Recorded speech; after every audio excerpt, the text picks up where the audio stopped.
علامہ سجاد الرحمن صاحب کے بعد میں دعوت خطاب دیتا ہوں اپنے محترم جناب مولانا سید شکیل الرحمن صاحب بخاری کو، سیالکوٹ والے، کہ وہ آپ کے سامنے اپنا خطاب فرمائے۔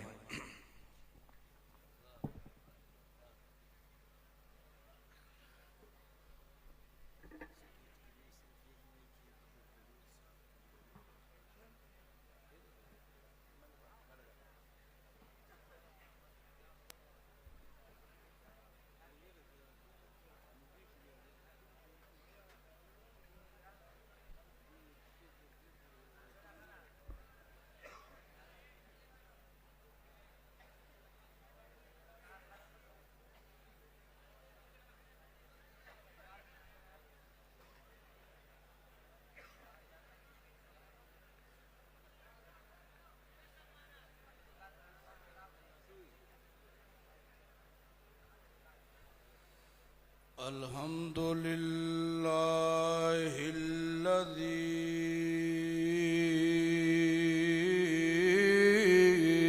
نجانا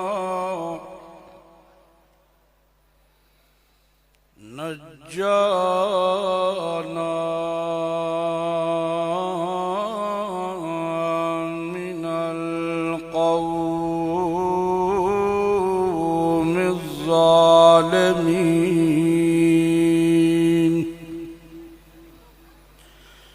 والصلاة والسلام على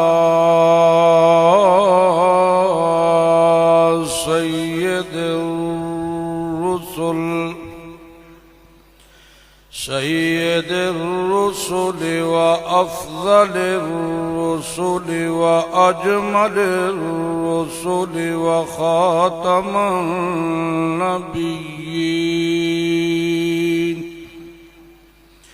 أما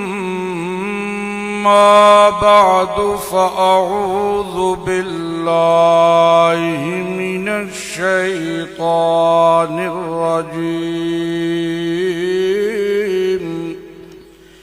بسم الله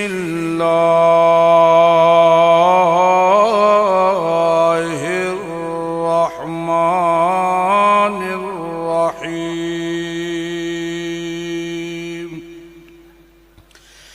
قل لو أن عندي ما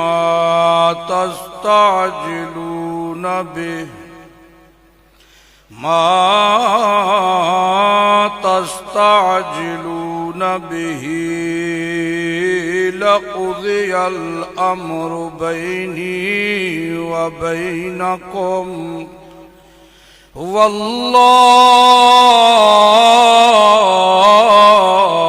والله أعلم بالظالمين.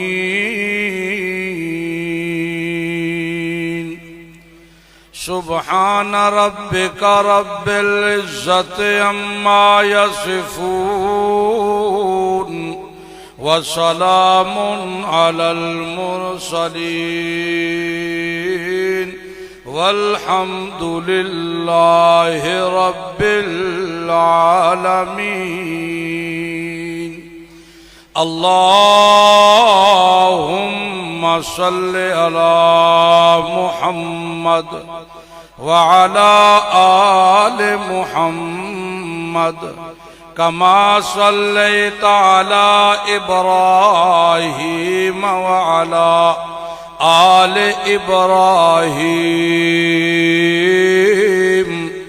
إنك حميد مجيد. اللهم بارك على محمد وعلى آل محمد كما باركت على إبراهيم وعلى آل إبراهيم إنك حميد مجيد.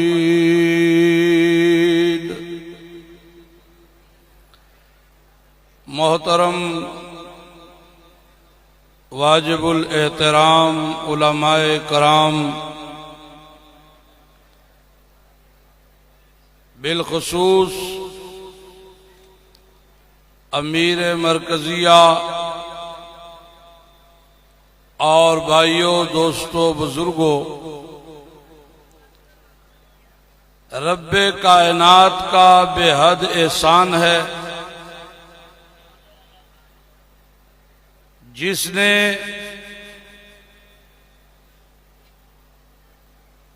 گزشتہ سالوں کی طرح اس سال بھی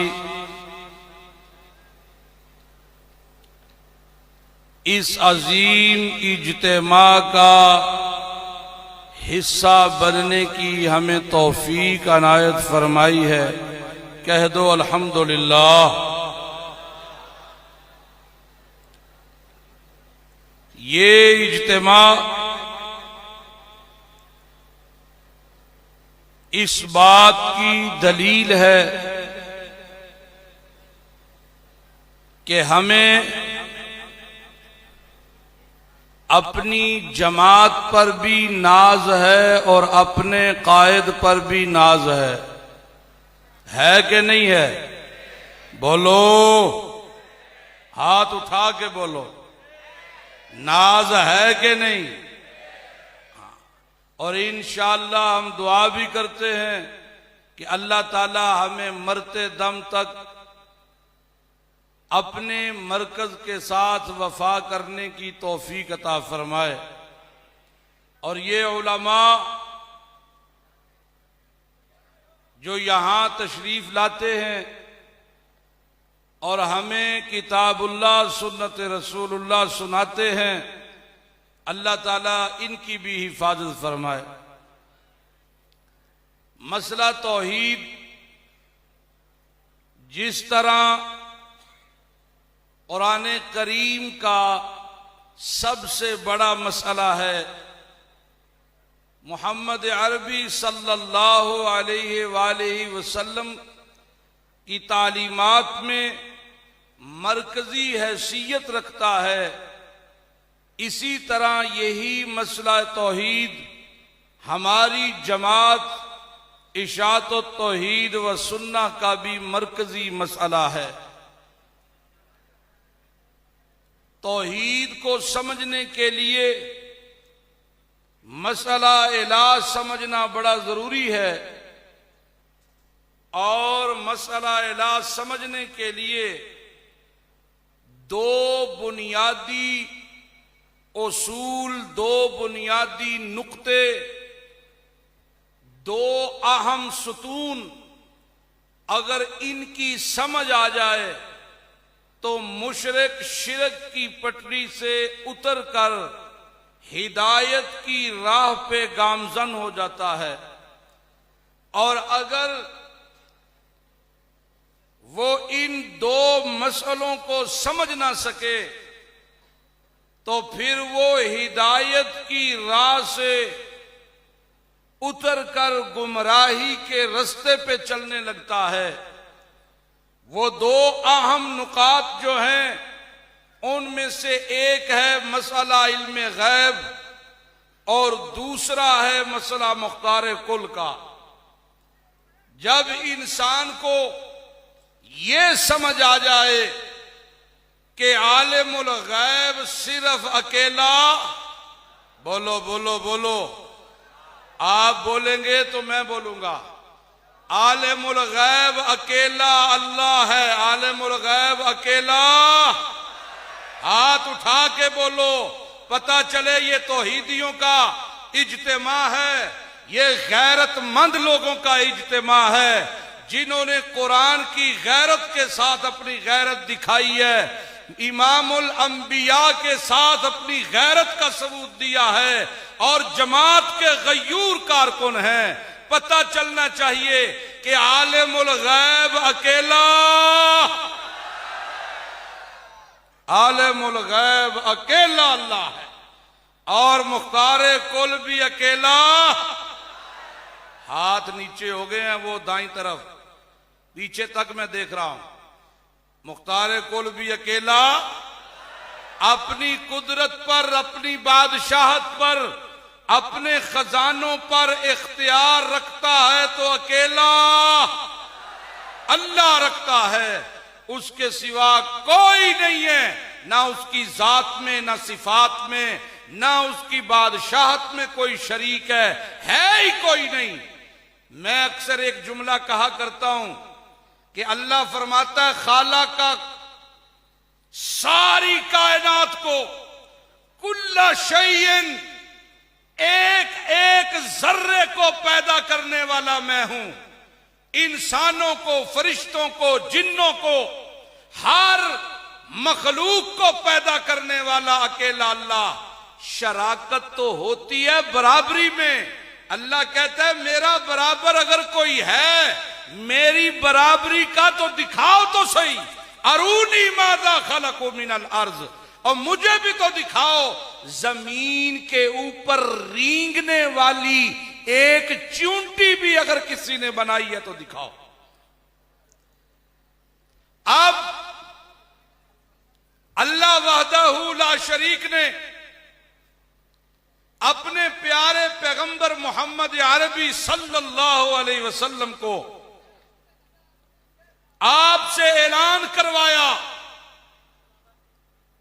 اور پنجابی میں ایک محاورہ ہے مکدی مکا دیتی، یعنی حتمی بات کر دی کہ کائنات میں 14 طبقوں میں اگر اللہ کا کوئی محبوب ہے تو ہمارا ایمان ہے وہ امام الانبیاء محمد الرسول اللہ ہے صلی اللہ علیہ وسلم. اللہ تعالی نے اپنے پیغمبر سے اعلان کروایا تاکہ میرے نبی یہ وضاحت کر دیں تو باقی جتنے بھی مشکل کشا، حاجت روا، فریاد رس، لجپال، نفع نقصان کے مالک لوگوں نے بنائے ہیں، ان سب کے لیے یہ جواب کافی ہے. کیونکہ سب سے بڑی ہستی سے اعلان کروایا، نبیوں کے امام سے اعلان کروایا، رسولوں کے سردار سے اعلان کروایا، اور واضح طور پر اعلان کر دیا گیا. سنیے گا قرآن کا یہ انداز. بسم اللہ الرحمن الرحیم. قل لا اقول لكم عندي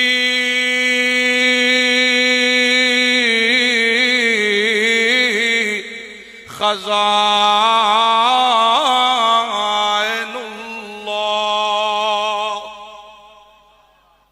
ابھی امیر صاحب نے پشتوں میں کہا تھا کہ کوئی قرآن پڑھے تو سبحان اللہ کہنا.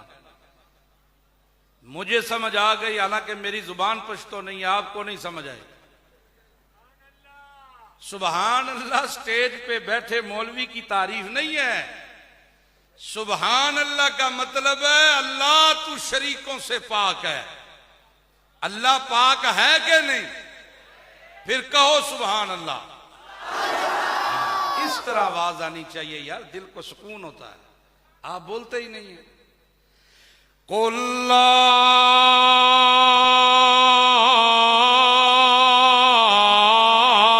أَقُولُ لَكُمْ عِنْدِي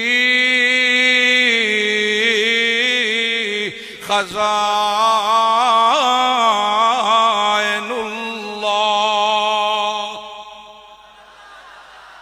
او میرا پاک پیغمبر محمد الرسول اللہ، اعلان کیجئے، بتائیے، آپ اعلان کیجئے، آپ اعلان کیجئے، کیونکہ سب سے بڑے توحید کے دائی ہیں تو آپ، سب سے بڑے قرآن بیان کرنے والے ہیں تو آپ ہیں.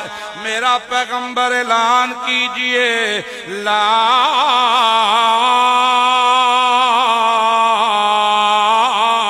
اقول لکم عندی خزائن اللہ۔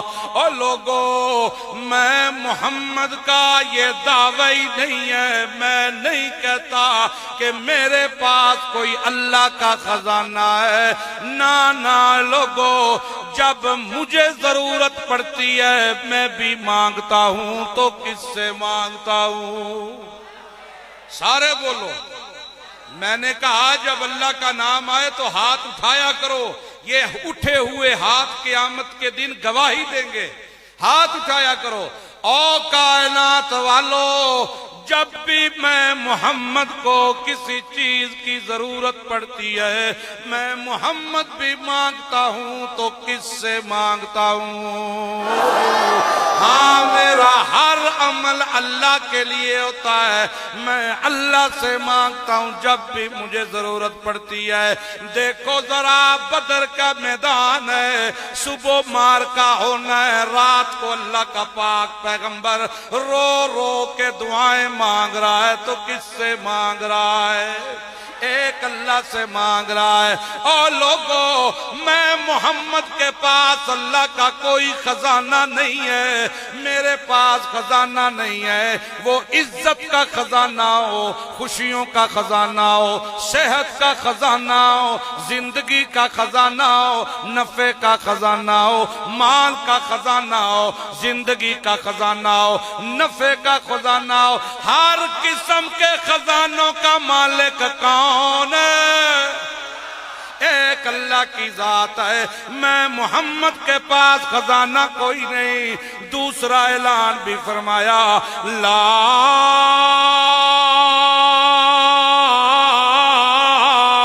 اعلم الغیب۔ او کائنات والو، جس طرح میں محمد کے پاس اللہ کا خزانہ کوئی نہیں، اس طرح میں محمد بھی غیب کا علم نہیں رکھتا۔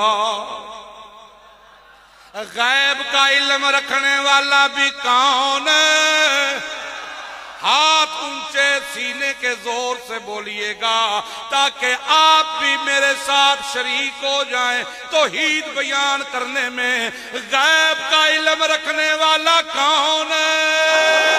پردوں کے پیچھے سے سننے والا کون ہے؟ پردوں کے پیچھے سے جاننے والا کون ہے؟ اس لیے اللہ کے پاک پیغمبر نے اعلان کیا، قرآن کا بیان کرتا ہے، اللہ نے اعلان کروایا، لا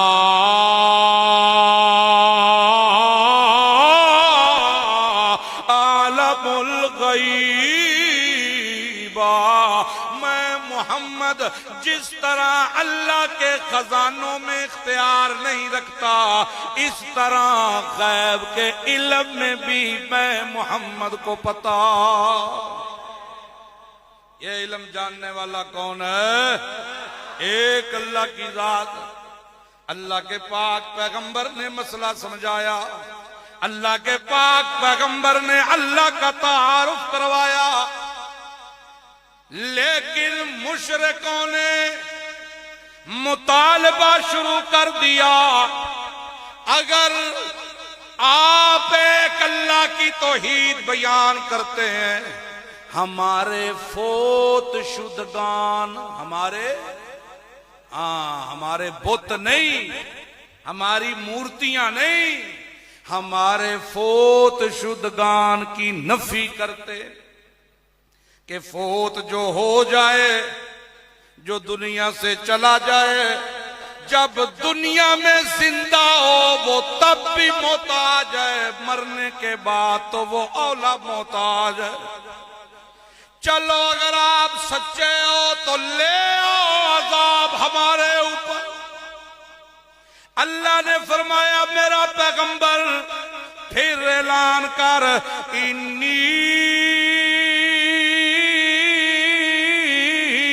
علی بینۃ من ربی، میں تو قاصد ہوں، میں تو پیغام بر ہوں، مجھے تو اللہ پاک نے یہ روشن دلائل دے کے بھیجا ہے، میں تو یہ دلائل بیان کرتا ہوں۔ میں تو قرآن بیان کرتا ہوں جو میرے رب کی طرف سے آیا ہے، وَكَذَّبْتُمْ بِهِ، جس کا تم انکار کر رہے ہو، مَا عِنْدِي مَا تَسْتَعْجِلُونَ بِهِ إِنِ الْحُكْمُ إِلَّا لِلَّهِ۔ میرے پاس اختیار ہی کوئی نہیں، ما عندی، میرے اختیار میں نہیں ہے جس عذاب کے آنے میں تم جلدی کر رہے ہو۔ ان الحکم، اس کے لانے کا فیصلہ میں محمد نہیں کر سکتا، نہ ہی میں کوئی فیصلے کا اختیار رکھتا ہوں۔ اللہ کی قدرت کے فیصلوں کا اختیار بھی کس کے پاس ہے؟ پھر آواز آپ کی تھوڑی ہو گئی ہے۔ اللہ کے فیصلے کرنے کا اختیار بھی ہے تو کس کے پاس؟ اللہ کے پاس۔ لو ان عندی ما تستعجلون به لقضی الامر بینی وبینکم۔ اگر لوگوں، اگر میرے پاس اختیار ہوتا، بالفرض اگر میرے پاس اختیار ہوتا، تم یہ عذاب کی باتیں کرتے ہو، لَقُضِيَ الْأَمْرُ بَيْنِي وَبَيْنَكُمْ، تو کب کا یہ فیصلہ تمہارے اور میرے درمیان ہو چکا ہوتا۔ لہذا میں محمد کے پاس اختیار، میں محمد کے پاس اختیار کوئی نہیں ہے، میں محمد کے پاس اختیار نہیں ہے۔ اختیار سارے ہیں تو کس کے پاس ہیں؟ ایک اللہ کے پاس ہیں، وہی جانتا ہے کب کیا ہونے والا ہے، میں محمد کو پتا کوئی نہیں۔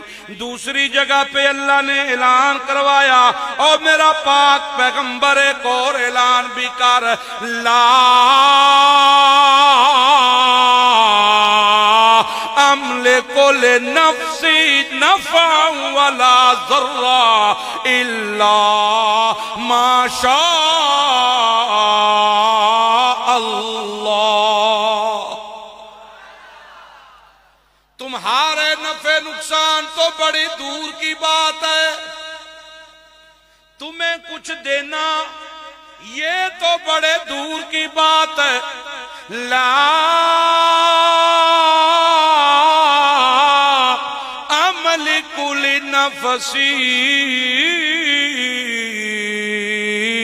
نفعا ولا ضرا، میں محمد تو اپنے لیے اپنے نفع نقصان کا مالک بھی، بولو ہاتھ اٹھا کے بولو، میں محمد اپنے نفع نقصان کا اختیار بھی نہیں رکھتا، الا ما شاء اللہ، جو فیصلہ کرے کون کرے، جو دے کون دے، جتنا دے اسے پوچھنے والا کوئی نہیں۔ ہاں لو کنت عالم الغیب، لو کنت عالم الغیب لاستکثرت من الخیر، اگر بالفرض اگر میں محمد غیب جانتا ہوتا، اگر میں محمد کے پاس علم غیب ہوتا، لَاسْتَكْثَرْتُ مِنَ الْخَيْرِ وَمَا مَسَّنِيَ السُّوءُ، او کائنات والو میری زندگی میں کبھی دکھ نہ آتا، درد نہ آتا، تکلیف نہ آتی، غم نہ آتا، میں ساری خیریں اپنے لیے اکٹھی کر لیتا، لیکن تم نے دیکھا ہے احد کی لڑائی میں میرا دانت شہید ہوا، میرا ہونٹ زخمی ہوا، میرے رخسار پہ کیل لگے، تم نے دیکھا میرا ابراہیم میری جولی میں دم دے گیا، میری جولی میں اس کی جان نکل گئی۔ تمہیں پتا ہے کس طرح میرے 70 قراء صحابہ کو ان منافقین نے بلا کے بے دردی کے ساتھ شہید کیا۔ اور لوگوں تمہیں پتا ہے جب میری عائشہ کا ہار گم ہوا سارے صحابہ ڈھونڈتے رہ گئے، اسی اونٹنی کے نیچے پڑا ہوا تھا، لیکن میں محمد بھی بے قرار تھا، مجھے پتا کوئی نہیں تھا۔ آپ کو سمجھ آئی ہے کہ نہیں؟ ہاتھ کھڑا کرو جن کو سمجھ نہیں آئی۔ دیکھو نا آپ کو سمجھ نہیں آئی، توجہ نہیں آپ کی۔ آخری بات اللہ فرماتا ہے میرا پیغمبر اعلان کر کے کہے لو کنت اعلم الغیب لاستکثرت من الخیر، اگر میں محمد غیب جانتا ہوتا میں ساری خیریں اپنے لیے اکٹھی کر لیتا، مجھے کوئی غم، مجھے کوئی دکھ، مجھے کوئی تکلیف نہ آتی، لیکن دکھ بھی ہوئے، تکلیفیں بھی آئیں، پریشان بھی ہوئے، اللہ پاک سے دعائیں بھی کرتے رہے۔ قرآن نے بڑے احسن طریقے سے، مدلل طریقے سے بتایا اگر میرے محمد کے پاس میری قدرت اور میرے خزانوں کا اختیار کوئی نہیں تو تمہاری مائی ٹھری کے پاس بھی اختیار، گمگول کے پاس بھی اختیار، سہیلی سرکار کے پاس بھی اختیار، شاہدولہ کے پاس بھی اختیار، علی حجویری کے پاس بھی اختیار، کیونکہ میں اللہ نے مثال دی ہے اس شخصیت کی جس کا درجہ، جس کا رتبہ سب سے اعلیٰ، سب سے اعلیٰ۔ اگر میرا محمد غیب نہیں جانتا، اگر میرا محمد میرے قدرت، میرے خزانوں میں اختیار نہیں رکھتا، تو بتاؤ لوگوں اس کے علاوہ کوئی اور ہے جس کا اتنا قد ہو کہ وہ اللہ کے خزانوں میں اختیار رکھتا ہو، وہ غیب جانتا ہو؟ آج بڑے بڑے صوفی چند پیسوں ٹکوں کی خاطر اس مسئلے کو چھپاتے ہیں اور دھڑلے کے ساتھ بیان نہیں کرتے۔ یہ اعزاز دیا ہے، خدا کی قسم کھا کے کہتا ہوں تمہیں مبارکباد ہے، روئے زمین پر محمد الرسول اللہ کے مشن کی پاسبان کوئی جماعت ہے تو اشاعت و توحید و سنت۔ ہاتھ اٹھا کے اگر کوئی جماعت ہے تو اشاعت و توحید و سنت، اور ہمیں فخر ہے اپنی جماعت پہ، ہے کہ نہیں؟ ہاتھ اٹھا کے ہے کہ نہیں؟ ہمیں فخر ہے اپنے ان علماء پہ، ہے کہ نہیں؟ ہمیں فخر ہے اپنے اس مرکز پہ، ہے کہ نہیں؟ ہمیں فخر ہے اپنے امیر پہ، ہے کہ نہیں؟ اللہ تعالیٰ میری جماعت کی حفاظت فرمائے۔ وما علینا الا البلاغ۔